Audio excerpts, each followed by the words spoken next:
উঠবো না, প্রয়োজনে ফখরুল সাহেবের বাসায় গিয়ে উঠবো।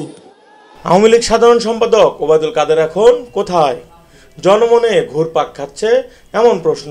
আরে বড় মজায় আছে।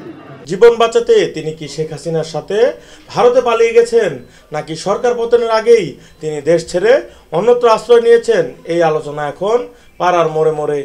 বিগত সরকারের আমলে নানা কারণেই বারবারই আলোচনায় থাকতেন তিনি। সামাজিক যোগাযোগ মাধ্যমে ট্রলের শিকার হন তিনি। বিআরটির পরিচালক মাসুদ থেকে শুরু করে বিরোধী নেতাদের নিয়ে প্রতিনিয়তই উপহাসে মেতে থাকতেন এই নেতা। তার এসব কর্মকাণ্ড সামাজিক যোগাযোগ মাধ্যমগুলোতে ব্যাপক ভাইরাল হয়। রঙিন খোয়াব থেকে লাভ নেই। সাধারণ মানুষ থেকে শুরু করে রাজনৈতিক মহলে একটাই প্রশ্ন উঠেছে, দলের সাধারণ সম্পাদক ওবায়দুল কাদের এখন কোথায়? বিভিন্ন সূত্রে জানা গেছে শেখ হাসিনার একদিন আগেই দেশ ছেড়েছেন ওবায়দুল কাদের। সূত্র মতে হাসিনার পতনের আগের দিনই আওয়ামী লীগ সাধারণ সম্পাদক গা ঢাকা দিয়েছেন।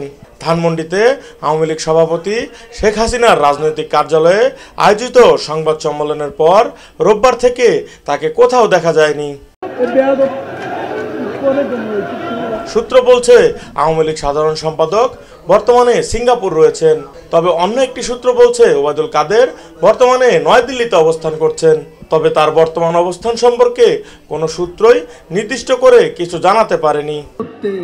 নাম কি? বাংলাদেশ নালিশ পার্টি।